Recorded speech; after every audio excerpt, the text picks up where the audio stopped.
go into the election integrity.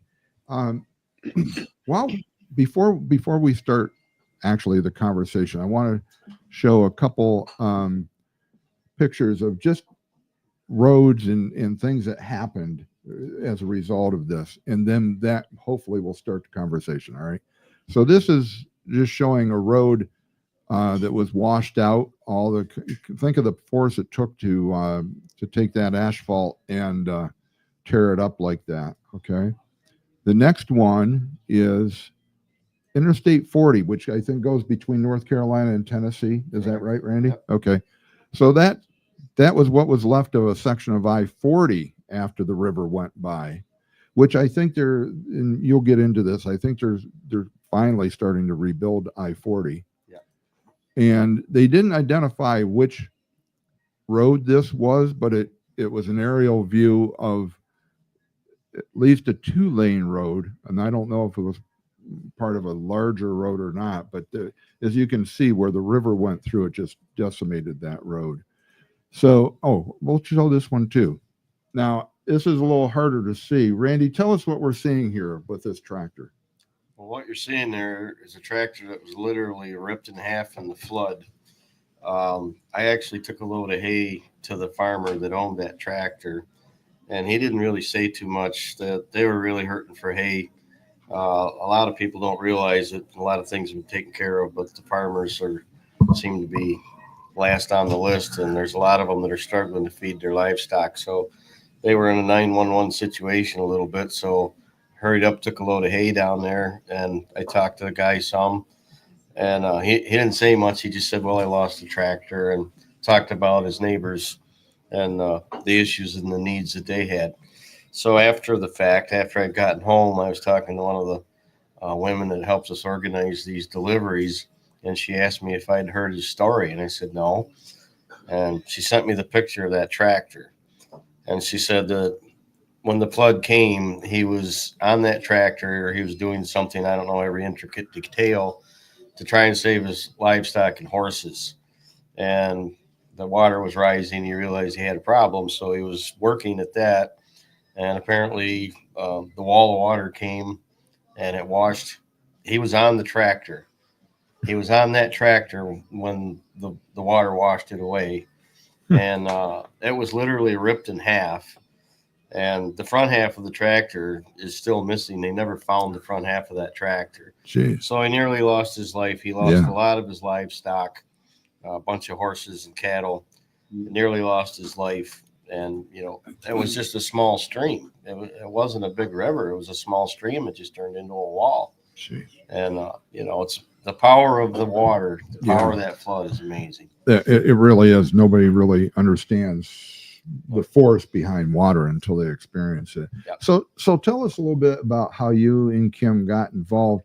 I mean, obviously we saw what was going on TV, but how did you go from being a spectator to an active participant in the recovery process? And I open it up to both of you.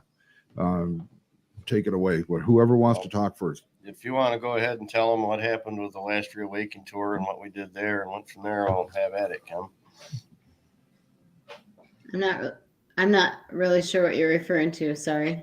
When we went to the Last Reawaken tour and we met Vince down there, and we loaded the semi down there. I took a load with me, and then we went over to Western North Carolina that first time when you went with us, and we unloaded there in Wilkesboro, and then they had us load more, and we went up on the mountain to unload at another drop-off center, and that's where we met Kenzie, was up there. So this actually started from a Reawaken America tour? Well, kind of for us. A lot of our friends were already involved, people that we know, and a lot of the people that did a lot of the effort down there are people that were in the convoy, which we've talked about many times. Mm-hmm. When we went to Washington, and we built such a network of people that have, more or less stayed active and in some way keep going in this movement. And that's how we got in. As friends of ours were in it, they invited us or asked us if we would help. And so the first time that Kim and I got involved with it was the Last Reawaken tour by General Flynn and Clay Clark and company was in North Carolina. Oh, okay. And it was on the eastern side of the state. So we attended that, which was our plan for months earlier, and we did attend that event. But I took a load with me, and she flew down, and then we met friends down there. Vince, one of our friends, has been uh, in this effort since the beginning. We all met down there at the Reawaken Tour. People brought donations to that event. A lot of people were coming to the Reawaken Tour to attend it, but we asked them to bring donations, and we loaded some stuff up on trucks. Robert Agee, myself, Vince, a bunch of us, we took supplies over, headed over to the western end of the state, which was several hours from where the Reawaken Tour event was on the eastern side. Yeah. But we went on over the western side. Yeah, people don't realize how long of a state North Carolina Yeah, is. it's 4 or 5 hours from one side to the other. So that really threw me when you said the Reawaken Tour. It just shows you how much we've had going on. I completely forgot about the Reawaken Tour part of it. We've been to so many events. So did you had your truck down there, so you were able to go right from there over across North Carolina? Yeah. Loaded up? Yeah. Cool.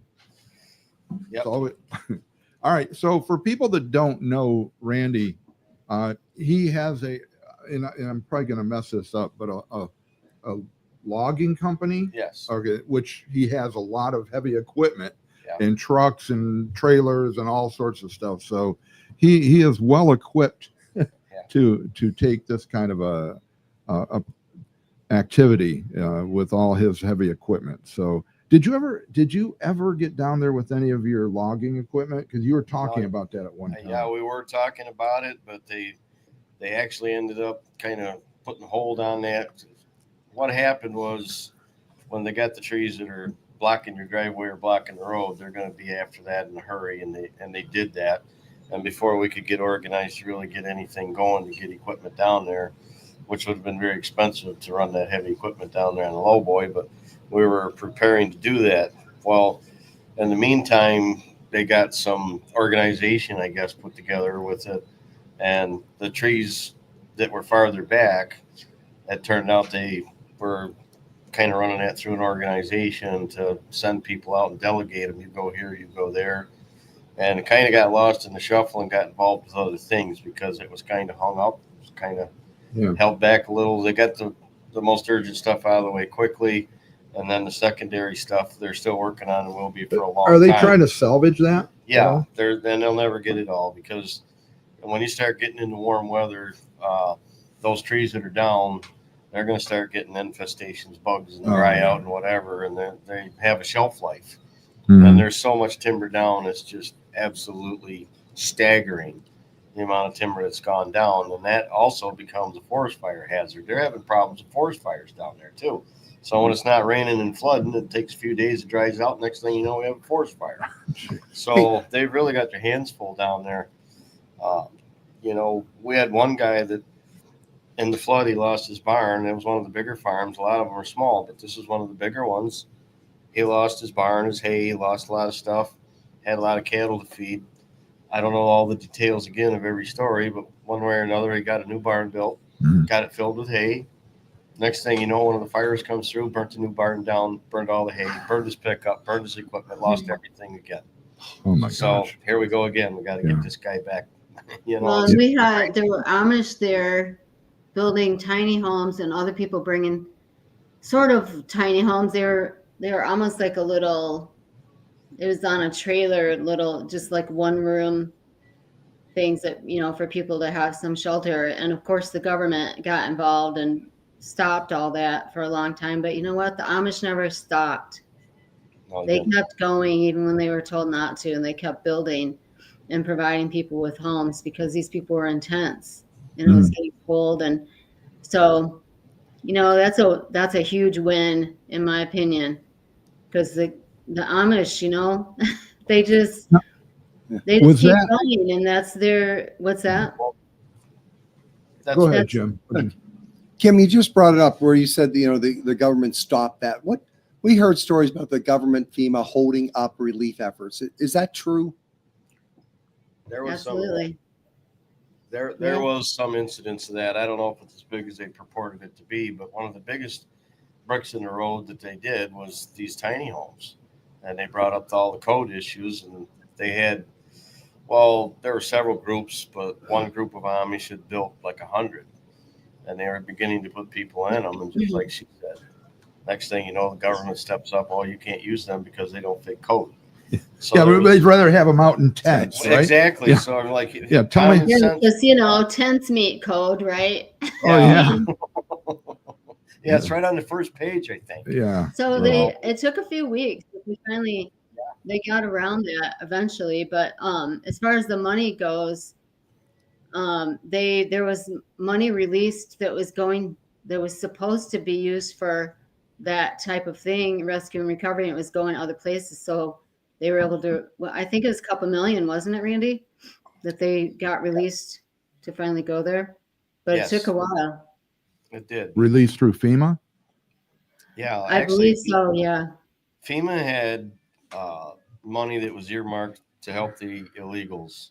And when Trump got into office, he redirected that a little bit. And you gotta love Donald Trump. He went to North Carolina. Yeah, I remember that was And on. he said he was rededicating that $2 billion that was supposed to be earmarked for the illegals, and took it, and he was sending it to North Carolina. And he said the illegals won't be needing this money because they're going home. So Now, that was that. Now, you mentioned an unintended consequence. We'll get to you in a second. So, an unintended consequence of that $2 billion. Tell us about that. Well, unfortunately, and again, God bless Donald Trump for everything that he's done and is doing, but when he visited North Carolina and he said he was releasing this money, the public perception apparently became, oh, we got this, we don't have to worry about it anymore, because not just our group that's raising money, we work with Buck Up Relief, but other groups that we're talking to as well that really put the donations from private sources down to a trickle, because it was just like somebody flipped the light switch. Yeah.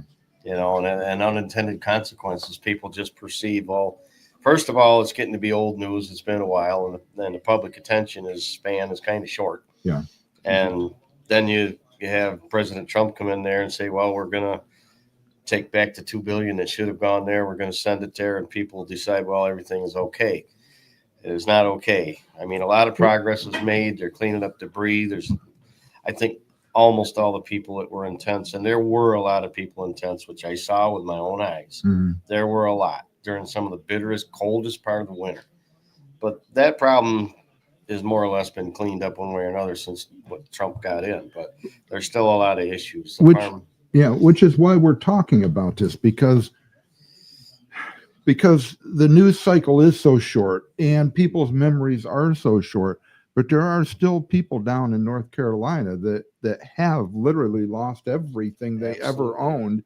They're still hurting, and there are still efforts like what you're doing and what they're doing through Lottsville Mill. I'll mention that. We'll talk about that in a few minutes. But there's still efforts going on, and it's much needed. It's going to be years before they. Well, the infrastructure too. It'll take years to rebuild all the infrastructure, you know? Yeah. Yeah. And also we need to remember that, and this goes with every charity, but when we hear that someone puts in a large amount of money, almost everyone says, well, I don't have to donate anymore because they put in the money. And so the other money coming in to help is usually cut off and such, when we still need to give our donation and our money to help the people. And since this is going out to a number of platforms, I hope people will pass this on. Please do not stop your giving. They still need help, major amount of money to help in this project. This might be a good time, Jim. I'm not trying to direct your show, but it might be a good time to talk about the green. It's up to you. I'm sorry, about the what? About the green. Okay, well, go for it. This is an open forum. So, and with that, hang on a second, Kim. With that, I want to remind everybody here locally that we have a microphone set up here, and I am monitoring comments, so I will start putting some of these up on the screen too. So go ahead, Kim, you take it while I'm looking at some of these comments here. Actually, I'm going to throw it over to Randy. I sent you the poster that Wanda made, but Randy has been way more involved with the green part, so I'm going to let him speak to that. He knows a lot more about it than me.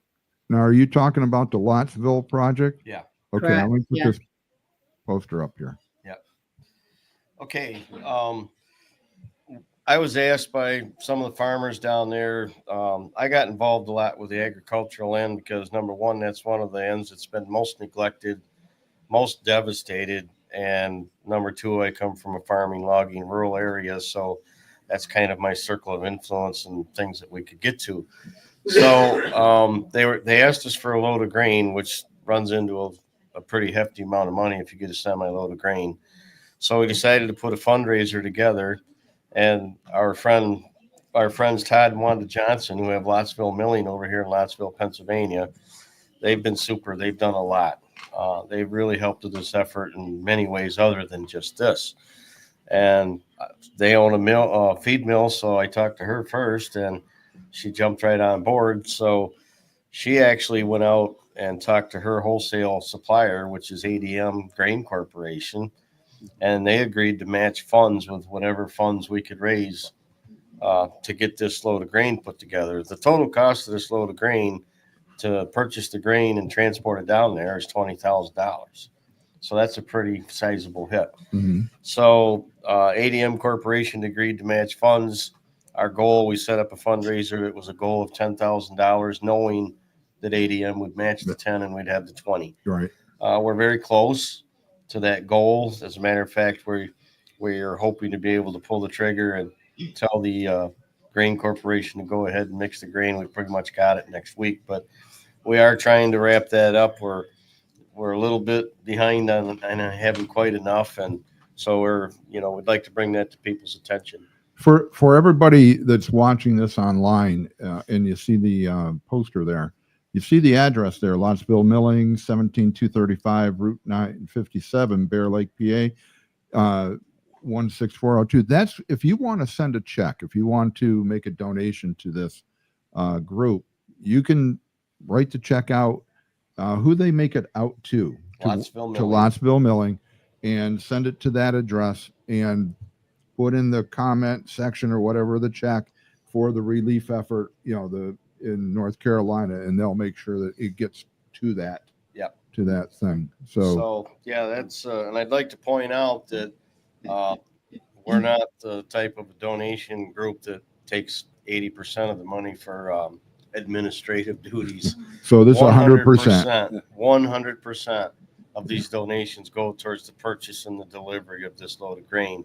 And for those of you who are out there listening in Soup Mama's world, she's helping us raise money out there. So, if anyone prefers or they're closer to Soup Mama in some way and would like to send money her way, she is helping us. She's been helping us. The last trip that I went to get miscellaneous supplies, I actually went all the way to Iowa to pick up a load that was in a warehouse out there, and Soup Mama's Kitchen furnished the gas money for me to go on that trip. So thank you, Soup Mama, for that, and thank you for helping us to work with the grain, and thanks for restreaming this. You've been a big help, and we appreciate it. Okay. Yeah, Pastor Bill over here has a comment. All right, go ahead, Bill. I know back in the late 1960s, 70s, they started a program called Crop Walk and such, where in South Dakota and Nebraska area, they started to if you walked so many miles, the farmers would donate like a trailer of grain, whatever cost that is, to help take down for the poor people who were starving and such. And I was wondering if anyone's in Nebraska, South Dakota, North Dakota, Iowa, Kansas, that area, if you guys would think about maybe sending a trailer of grain to North Carolina to help them out. I know that's a huge sum of money for you farmers out there, but this would be a good cause if you're able to help out.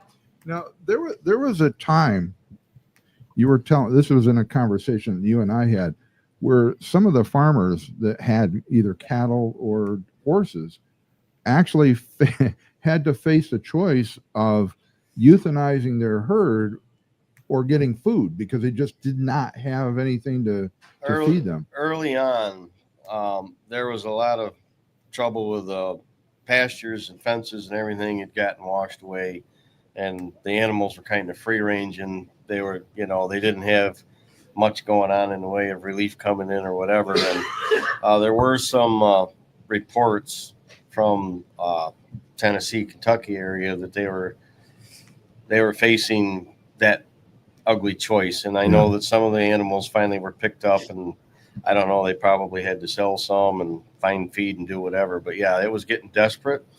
And the situation that I was talking about where I took a load of hay down was a 911 call. They hadn't quite gotten to there, but they were literally out of food, out of hay. Yeah. When I got there, they needed it. And so it's tight. Just a reminder, if anybody wants to ask a question online, put it in the comments there on Facebook, or if anybody here wants to ask a question. Well, we're you're just talking about farmers and cattle ranchers and so forth. And Soup Mama just did a thing, that little post there that came across the screen. No farmers, no food. Oh, that's right. I think it's important to remember that, we when our farmers are hurting, we all hurt, because if you like to eat, I do, and our farmers are hurting, that affects us personally. Well, So one thing I'd like to point out, you're absolutely right about that. And kind of a summary with this is everybody kind of, I guess, would like to know where things are at down there. And a lot of things have been handled, but there's so much left. There's debris to pick up. They've gotten just a small percentage of that. There's going to be the long range rebuild of infrastructure, homes. There's all that. But the farmers also, it's going to take a long time for them to recover. A lot of their fields, half the topsoil was washed away, and it's covered with boulders and rocks. That has to be cleaned up and restored. They're going to need to replant those pastures and fields. There's mud a foot deep on a lot of those pastures. All that has to be reclaimed, has to be restored, reseeded. The cost is going to be massive. And fencing, they need fencing. They're asking for fencing all the time. Their fences got washed away.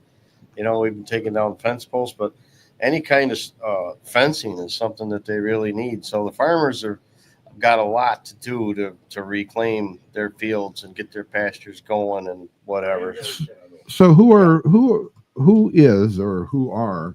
the people that are coordinating this? Is this left up to the individual landowners to try to muscle through this, or are they getting help from not only in cash, but physical labor, physical machinery to come in and do this, or what? It's been mostly private as far as like farmers, or a lot of the cleanup. The government's, road crews and whatever, there's a lot going on there to build the infrastructure, roads, bridges, and things like that. But and there'll be a lot of help, I'm sure, as far as the major rebuild for homes and all that. It's going to be massive. It's going to cost huge amounts of money, and I'm sure there's help. There's some help coming, and I'm sure there'll be more. But there's so many things that drop between the cracks.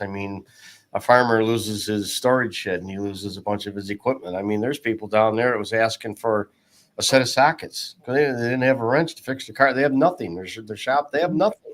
It's all gone. And so those kinds of things, there's not a government grant to buy yourself a toolbox. Yeah. Or those. So there's so many things that people don't think about that they still need help with. So is some of the money that's being raised, is it going towards that as well, or is it all just for the grain and the? This grain drive is particularly for that grain. Do you know of any other?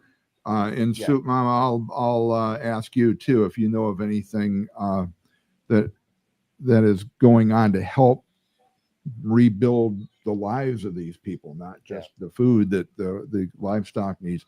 And also, Soup Mama, if you can, we were asked this on another comment, if you can give us an address, a mailing address, if somebody wants to donate to this through your organization, put that in the comments and I'll put it on the screen. So she just posted a comment too that she's going to have a booth at an event. Yep. Yeah, in Morgantown. in Yeah, Pennsylvania. we did show that. I'll put it up there again just in case somebody missed it. So A lot of these people lost insurance too before this happened because insurance companies pulled out, which they're doing in other states too. So I don't know how many of them didn't have coverage for their homes and stuff, but Well, most of the That's people living in the mountains didn't have flood insurance Yeah. because they're in the mountains. you're in the mountains. Yeah. But you know what? I was telling Randy this a couple months ago or a month ago, whatever. So when I was married, we built a house, and so Soup Mama said she's been working with several groups. Yeah. Okay, good. So we built a house when I was married, and it was up on a hill. So the chances of floodwater getting there are pretty darn slim. It's way up it's pretty far off the road and way up on a hill, and the road is down. And we had to have flood insurance. So I think in Michigan, no matter what, you have to have flood insurance. Because I remember it just stood out to me because that was the first house that I'd ever, we built it, but, first house we'd ever owned. And I was like, we have to have flood insurance? That's weird. Well, if you have a mortgage on it, the mortgage companies normally require. Yeah. So I don't, I think, the insurance companies pulled out down there and other states too, because, it's all about the money, right? So they weren't making as much money as they wanted to. And so they pull out. Yeah. But I think that was I remember hearing it was due to some sort of government regulation or government getting involved somehow that caused their financial loss too. I think pretty sure I heard that. I don't know the details, but it's how the government always tends to screw things up. It's like the Ronald Reagan. What's the 7 scariest words in the English language? I'm from the government. I'm here to help. Yeah. Scary. yeah. We got Bill wants to ask or say something. This is just a question. I sort of heard it in bypassing from Trump on TV several weeks ago about Trump saying that the insurance has to go back and help. I'm not sure whether that's accurate or not, but I thought Trump was going to try to force the insurance to go back and help the people at least a bit. I'm not sure. Well, I'm not familiar with that, but do you know anything about that, Kim? I don't know if you would have that authority. That would be great, but that's a fine line between they're a company, right? So they're there to make money, and so I don't know if the government can force that or not. Well, I just put on the screen the information that Soup Mama shared here about how to reach out to them and donate if you want to as well. Well, one thing I wanted to point out here is we do have to move on to get in if we're going to talk about the election stuff. Yep. There's a lot there too, and Kimberly's got a lot of information about that.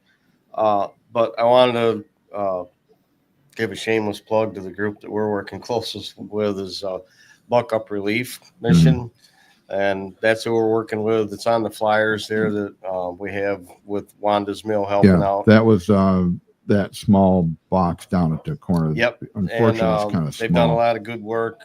They've been involved with trucking relief supplies all over the place.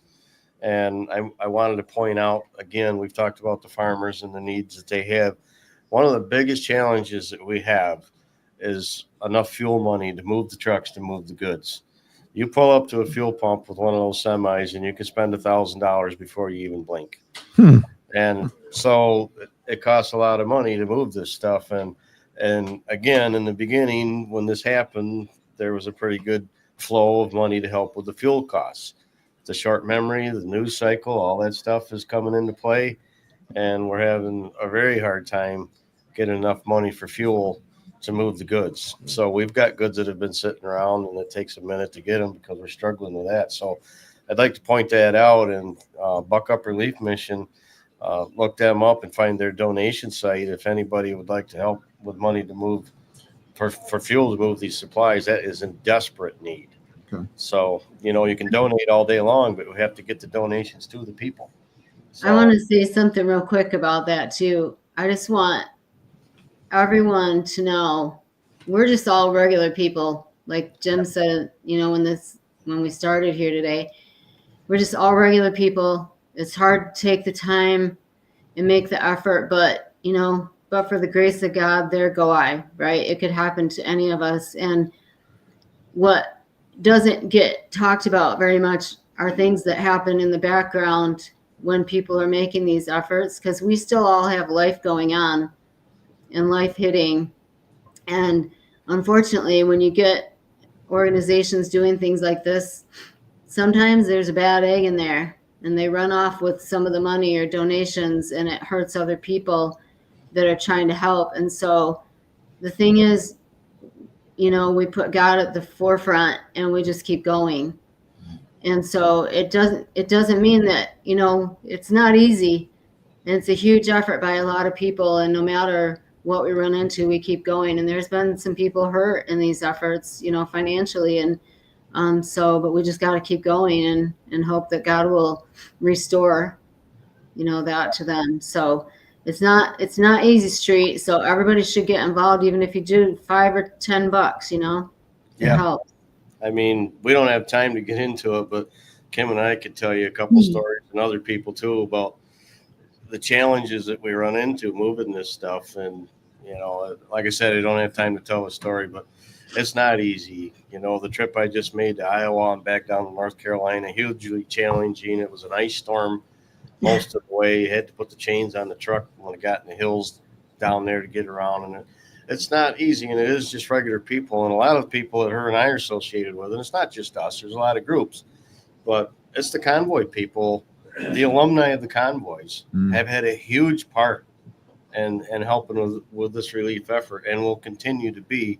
And I just want to point out, this is ongoing, even though you'll hear about money coming in, and God knows they need it to do the massive rebuilds and the hugely expensive stuff. There are so many things like the tractor's farmer shed, equipment, the feed, the seed to replant the fields, the fertilizer, fence posts. I mean, they've lost everything. Yeah. And those things won't be addressed with government efforts. Yeah. So there's still a lot of need there. And I'd like people to understand that, and don't forget North Carolina. Yeah. Okay, Jim, in order to get into this, I'm going to forego the sponsor shout out. Now, but I am think we're going to do it today anyhow. But I am posting it on the comments there, so you'll see our sponsor list there. If you know, because they do help us keep this podcast going. So, we ready to shift gears and go into election integrity? All right. One of the things that got this whole conversation started was Randy and I were talking about a meeting that he and Kim attended in Albany, New York, that had to do with election integrity, and I've got some images here to show. But it was pretty interesting what went on, and it wasn't just in New York; it was a lot of different places. So, with that, I'm just throw it out to both of you. Tell us what went on in Albany and the other areas, and while I bring this image up, and you can start talking about it. There you go. So what we did was United Sovereign Americans created what we called Advocacy Day. And we were in 11 states. You can see there, 184 volunteers. And we had 200 meetings. And also we dropped off materials to several offices as well. Randy and I were involved in 3 meetings in New York. And I'm state director for USA, or United Sovereign Americans, in Michigan, but just through different things happening, I didn't have any meetings set up here. So this is one of those times, like I was just saying, where something happens and you pivot. And so I pivoted and went to New York, and so I'm kind of like the adopted New Yorker. Everybody thinks I'm from New York, but I'm not. I'm in Michigan. A huge amount for New York, huge. So, anyway, so we went there and we met with legislators and presented them all of the data that United Sovereign American has. And now we're releasing data from the 2024 election, because we all saw what happened in the down ballot races. They definitely stole a bunch of races. So we're releasing that data now. So we went over either 2022 or 2024 data with these legislators, and we were very well received. And I'm so impressed with the United Sovereign Americans. Randy and I agreed in the beginning. Their focus was way more narrow, and gradually over time, now we've developed, and I hesitate to even say we, because I didn't have a part in developing this scope now that we have, but we now have a comprehensive plan to fix our elections at every stage, every place that United Sovereign Americans found an issue with our elections. We have legislation, or we're in the process of writing legislation and working with legislators now to write this legislation to fix every step, because you can add voter ID, but that's one little pinpoint in the whole system. Or you can control mail-in ballots, but that's one little pinpoint. So it all needs to be fixed.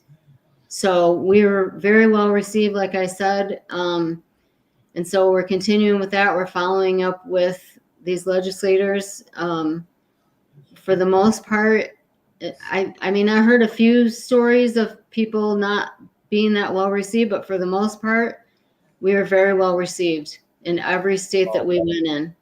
It was a totally different atmosphere this time. Yeah. We had a day like this, and actually it was only in Albany 2 years ago. We went to see the state legislators, and we hadn't expanded yet. We were New York Citizens Audit, and since that time we expanded to become United Sovereign Americans, and we're in 22 states or whatever. So about half of those states sent people to their state capitals, as she was saying this last time. But the atmosphere was completely different. When we went the first time 2 years ago, it was like, get the crazy man out of my office. Most of them didn't know. It was early in the process. They literally didn't know, and they didn't believe that there was a problem. And then when you get into certain places with certain parties involved, they don't want to hear it. They don't want to know, and whatever. But between the fact that, we've been beating the drum for a very long time, never backed away from it, and have been increasing more and more evidence all the time, it's finally gotten to the point where people who do have good intentions are waking up and realize, oh my gosh, there is a problem. And then the people who might not have good intentions are at a point like, well, we're getting painted in the corner. We're going to have to deal with this. So, if you want to talk a little bit about that press release, Kim, that came out before we went to Albany, which was kind of a huge victory for us. Before we get there, I got to ask you a question. The people that you met with in Albany, because you can speak about this firsthand. Yeah. Was it bipartisan, or was it mostly one side of the aisle or the other? I would say it leaned more heavy to the Republican side, but not entirely. And we do need to have Democrats involved with this. But Kimberly and I were fortunate enough to be connected to one of the senators that's on the election law committee, Senator George Borrello, and he's a very fierce advocate for conservative causes. Definitely not on our side. And another one we met with, which is equally as fierce of a fighter.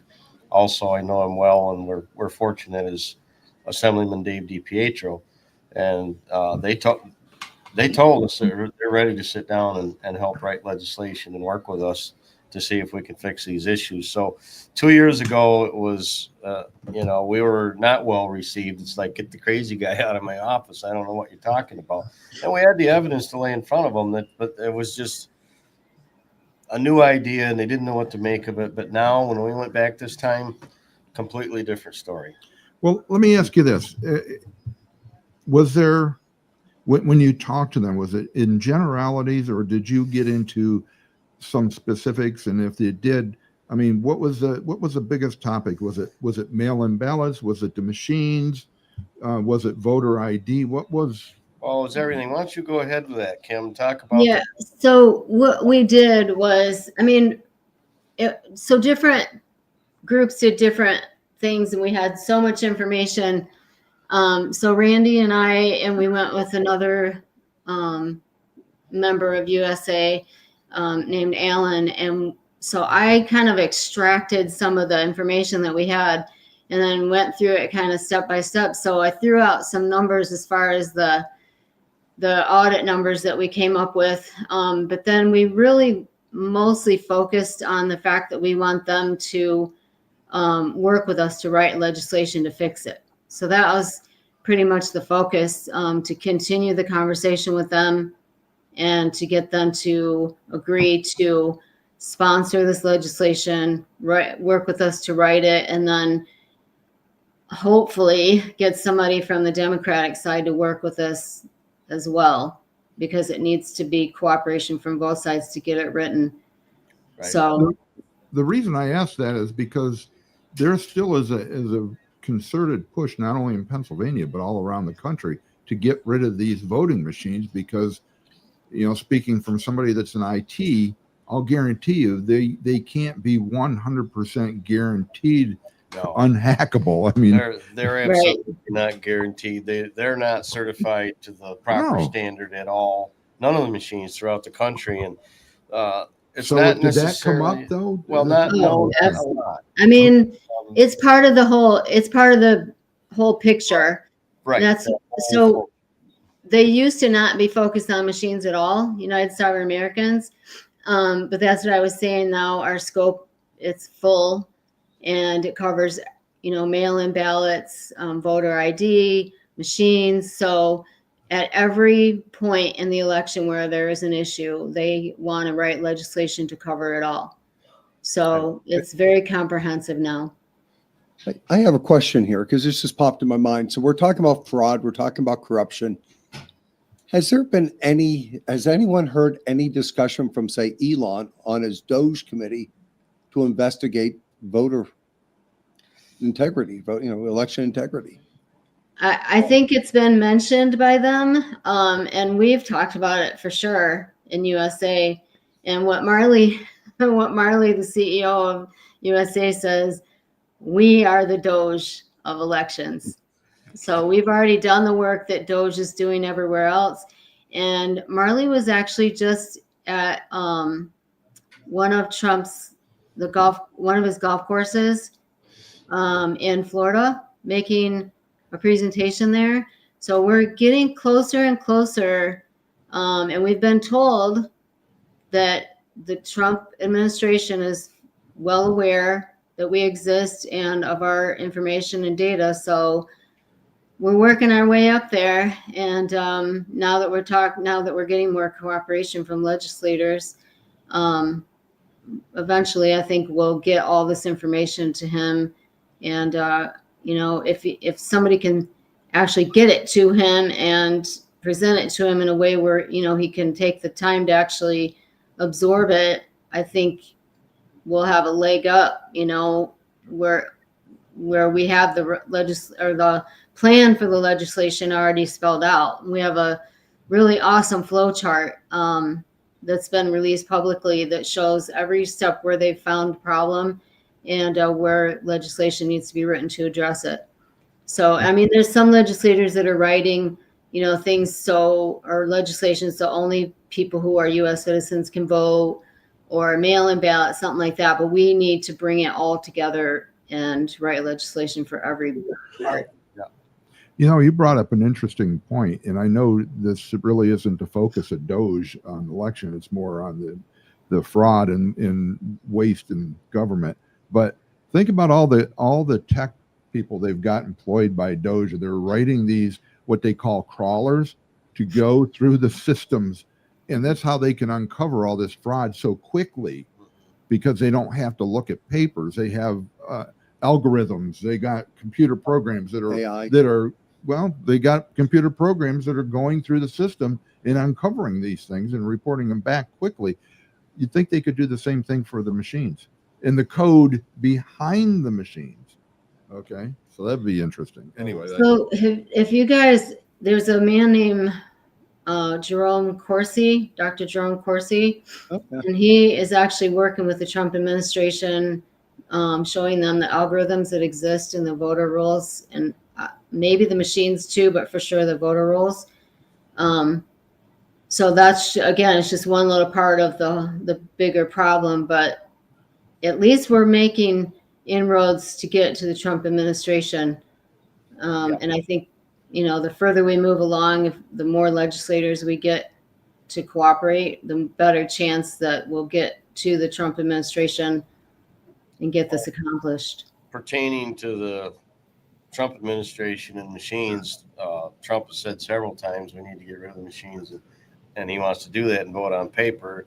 I'm not sure exactly what his ability is to make that happen. He can make things happen in federal elections, but I'd like to point out, and Canada has this issue, that even if they were to wipe out the machines in the federal elections, you still have your local elections, and people can't just take the attitude that, oh, we got this because we got the federal elections covered, that the local elections aren't important. Yeah, just as important, if not more important, which is a huge problem in Canada. The states determine who the election laws, really. Yes. So, Go ahead, you know, we need to remember that even if we need to get rid of the machines, in my opinion, in all of the elections, not just the federal elections. You know, it seemed to me, based on all these executive orders I've seen come through in the last 40 days or so, couldn't you just do an executive order that no federal elections with voter machines? It's got to be done on paper. He probably can do that. I would think it's a little bit difficult because states have control over their own elections, like Randy was just saying. But I think people need to understand that elections would cost like 1/8. I think Trump said 8% of the cost that they do now if we got rid of the machines, and all electronics with our elections.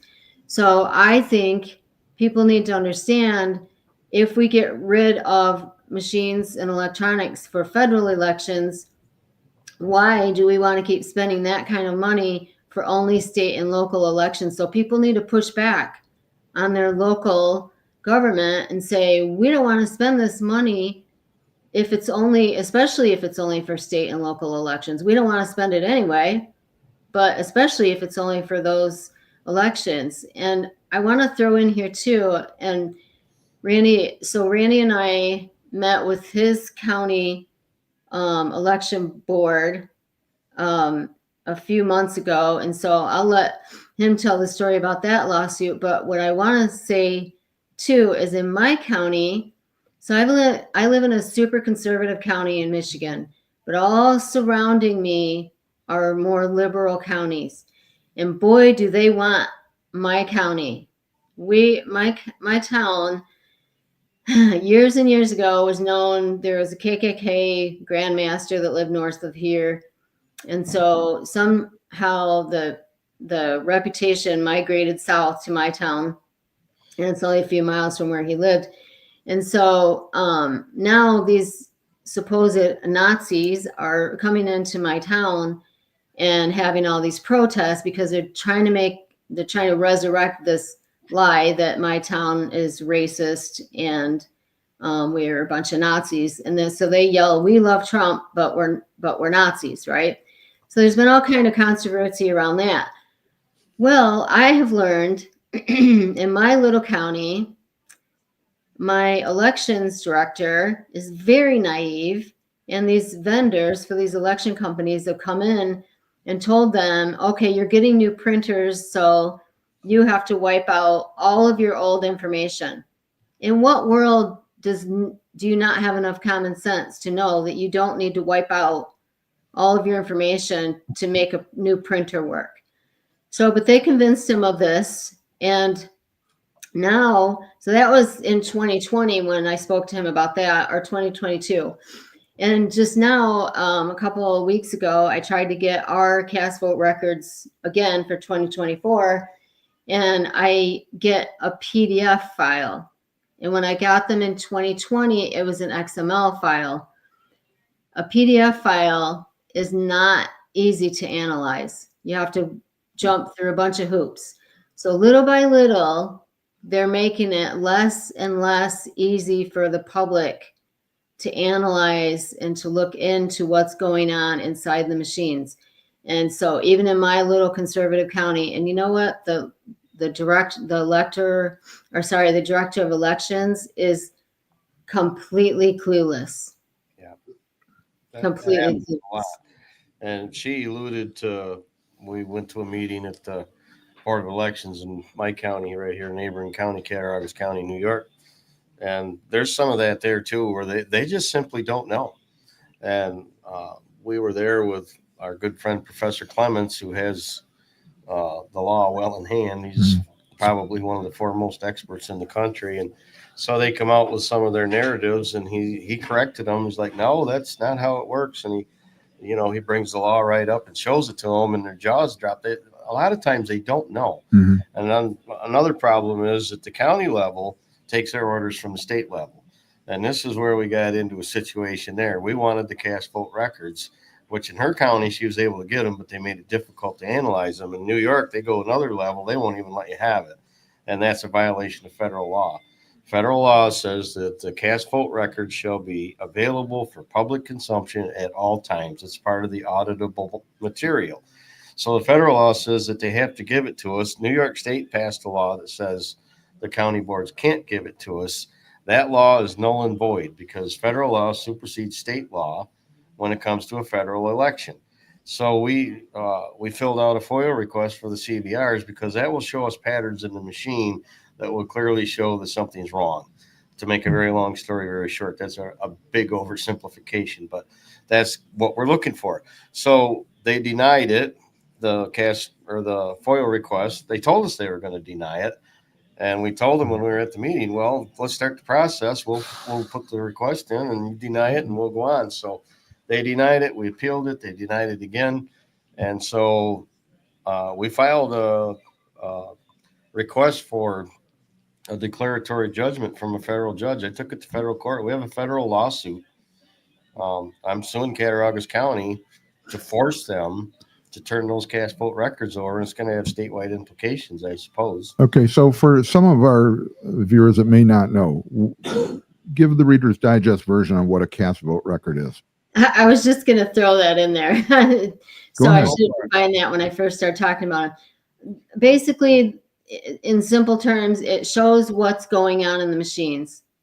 It can show if votes were flipped. It shows the pattern of voting. So you can tell if there's anomalies in there as far as, normal people don't vote in a certain pattern, right? It'll go up and then down and you have a few votes here, a few votes there. And you can look in the machines and see, okay, did they preload it with votes for a certain party? So, and when you analyze those, you can see what's going on and whether they've flipped the election using the machines. Okay, so technically the cast vote record shows you all the votes that were recorded. It shows you the votes. One of the reasons that they tell us that we can't have them is because they make the claim that we'd be able to determine who voted for who, which is completely not true. You cannot tell who voted for Right. who when you get the cast vote record. So And it shuffles the vote and it shuffles the information too. So you can't tell you can't relate connect the vote with the person. So yeah, that's one of their big reasons why, we can't let you have it because of voter privacy. And that's just total bogus. It has nothing to do. You cannot see who voted for who when you get the CVRs. Okay. What in my county in 2022, they deleted our CVRs. Yeah. Which is, they broke a federal law. Yep. Okay, so who went to jail for that? Exactly. We're working on that. They break a law. If we break a federal law, don't we go to jail? Or we get prosecuted? But government officials seem to have immunity towards and that. You know what? My elections director was like deer in the headlights. Yeah. These vendors come in, like we use Heart and Civic, and they come in and they tell them, oh yeah, like common sense. When you get a new phone, do you have to delete everything you had before? No, you do not. When you get a new printer, do you have to delete all your old records? No, you do not. So where's the common sense? Even if you don't know that you're breaking a federal law, where's the common sense? Well, a lot of what's happening is a lot of the stuff that goes on. It's it's happening at levels above the county level, and the county people don't really see it. And a lot of the people at the county level and the local levels, they believe in what they're doing, and they are doing it right. They're not all criminals, but I'm not going to say there's not a few here and there, but it's generally these things are happening at higher levels. So the people at the local level is like, I don't know what you're talking about. Everything is fine. And then you try to point it out to them that no, it's not fine. But then they take orders from above, such as in New York, where no, you can't give the CBRs, et cetera. And the local people don't question it. They're just like, well, the state, my boss says I have to do this or I can't do that. And they don't question anything. So that's an uphill fight all the time. But we're used to swimming upstream, so we're swimming. Actually, besides they don't question, but you know what? They don't know their job. No, they don't know. They don't know their job. They should know their job and all the laws that are applicable to their position, and they don't. True. True. Go ahead, Jim. You've been kind of waiting there. Yeah. So I have a question. So, and maybe you have the answer, or maybe you don't. I don't know. So I remember one thing that was like this huge light bulb that went off in my mind, thanks to you folks, was that in a previous election, there's 62 counties in New York State. Correct. And the votes that were done at the county level did not match what was happening at the state level. Correct. And if one county's numbers did not match, that was grounds to nullify the election. And in a previous election, not a single one of the 62 counties matched what Albany said. Correct. In this last election, did the numbers match? We don't have the information in hand well enough. We just got the 2024 information for New York. The night while we were driving out to Albany is when we got it. Okay. So, we were scrambling around to get our presentations. So we haven't really analyzed that, but believe me, we will. But We did get the numbers for New York last minute. Remember, Randy? yeah, that's what I was saying on the drive out there, but we haven't had a chance to compare it to the county. Did the county match with the state? We haven't done all that work yet. Okay. But we will. I mean, let's say 99.9%. I'm going to say no. That's right. Okay. And here's another case where the local boards aren't really aware of what's going on, because I questioned our board because why did the numbers change after you certified the election? And the election, none of the county reports matched the state report. And it's like, they were surprised to hear that. I brought it up to them quite a while ago. So they looked into that, unbeknownst to me, but they looked into that and they come back with an explanation that number one would be illegal and number two makes no sense. But they said, well, we didn't have all the mail-in ballots counted and all that. So after the certification, mind you, we added those in and we, so the numbers changed. No, they're not changing the numbers. We have evidence that our groups, Project Civica, another group that we work with, they do a lot of this where they'll order the voter rolls every month or maybe even more often than that. And you look at the voter rolls, what they say, and the cast vote records, they're still changing things in the 2020 election because they know they're being looked at. They're still changing. The numbers are.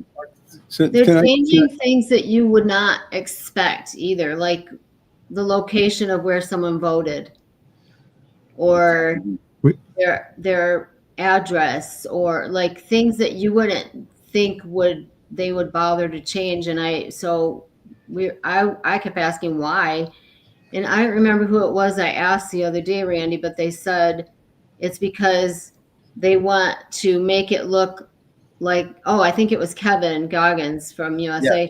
They want to make it look like they cheated less than they actually did. So they're still cheated less. Well, that's good. Yeah. And they're breaking federal laws. You are not supposed to change records of a Wait a minute. I'm cheating, but not that much. So it's okay. Well, yeah, I guess that's the mindset. Go ahead, Jim. So, we just passed the hour. Yeah, mark we're running out of time here. I guess here's one point I want to drive home to our audiences on all the different platforms that we're on right now. Many of us are very happy that Trump got elected because things are changing in this country for what we feel is the better thing. But do not expect him to do it by himself. Correct. He may have got elected and in this last election, but it sounds like there's still a lot of voter fraud or a lot of things that are not right. So we need to keep fighting, because in the next election, maybe instead of cheating less, they might try to cheat more. Correct. And And, that's and we why need to be ready fix to it. counter that. 2026 is critical Yeah. It is. because We if they cheat and we lose Congress, Trump will be a lame duck. It'll be the impeachments and everything else will all come flooding Right. back. You know? Yeah. So it is critical. I like to say that November 5th, the United States got a 4-year reprieve from it's a stay of execution, Well, basically. It was just a beginning. We Yeah. talked about that on the podcast. It wasn't over after he won No. and everything's fine. It's just a beginning that now we can get out and start fighting even harder. So, Yep. hey, it is after the hour. I want to be sensitive to everybody's time. I'll turn it over to you two just a last couple minutes to sum it up, what you wanted to say, and then we'll end the podcast. So, Well, pertaining to North Carolina, as I already said, there's still a big need down there. And it's not just North Carolina, it's Tennessee and different areas. They just had flooding in Kentucky and Virginia. So the group that we're working with, Buck Up Relief, it's a great group. They really could use whatever help they can get to get money. Their biggest thing is moving the stuff with the trucks, and they need fuel money. It's critical. So I'd like to point that out. And a big thanks to Wanda, and we're trying to wrap up this grain drive, so we need a little bit more to finish that up. We're trying to get it done, pull the trigger, get the grain down there. They need it, so we could use a little bit of help with that, either going to Wanda Johnson. Again, you send the checks directly there.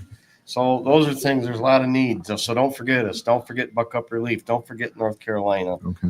And Kimberly, whatever. Kim, what do you election thing? That's not over yet either. Yeah. What do you think, Kim? Sum it up in a minute or two. So everyone needs to get involved. Like I said earlier, $5 or $10 helps. If everyone does a little, it adds up to a lot. And I texted you United Sovereign Americans website and their Twitter or their X. So if you could put those in the comments, that'd be great. I didn't know how to do it. I'll put it on the our Facebook. Okay. Too. So we can use all the help we can get too. We have every Thursday. Is it Thursday still, Randy? She does the training. Yes. Mommy does an It's a free educational call. Anyone can hop on to see what we're all about, and she trains on the law. And I tell you what, that woman has this stuff down, and it's amazing what she knows. So everybody's free to jump on. So go to our website, unite4freedom.com, and volunteer, or at least hop on a call and see if you want to volunteer. We can use all the help we can get. Okay, great. Yep. Well, hey, I want to thank both of you two for being, Randy, for you coming, making the drive down here, for Kim, for joining us online. Any information you want to share in the future, just send it to us and we'll make sure it gets on all of our platforms and all of that. Thanks for having us. It's good to see you guys. Yeah. Good to see you again as well. As we always do, we end up, we close our meetings in prayer, and I would like to make sure that we lift not only these two individuals up in prayer, but also the organizations they're working with to make a difference in the world. So, Bill, go ahead. You're the vice president of prayer. Let us pray. Our gracious Lord and Heavenly Father, we thank you for Kim and Randy for being here, for sharing the information that they have and that they experience and what they're doing, and the organizations that they're working with and the other organizations of helping the people in need in North Carolina, Tennessee, Kentucky, and Georgia area, Lord, as the help is still needed there, especially for the farmers in the more rural areas that a lot of people don't reach out to, Lord. They desperately need help as they supply a good portion of the nation's food supply there. And with the election and all that's going on, all the corruption that is there, help these people to point out the corruption and help us to be able to correct it in some form or fashion, and help it to become a national and a state law to correct these evil and wicked, deceptive people that are what they're doing, Lord. And help us, Lord, as we go our separate ways. And as we accept you in our hearts as our Lord and Savior, bless us, O Lord, as we look to you for guidance and wisdom. This we pray in Christ's name. Amen. Amen. Thank you, Bill. Thank you, Bill. Hey, next week, don't forget to join us again with everything going on. I know we got a pretty full list of topics to talk about next week. So appreciate everybody being here in person and online. Thank you for joining us, and we will hopefully see you next week. But for today, wherever you are, have a wonderful day and be blessed.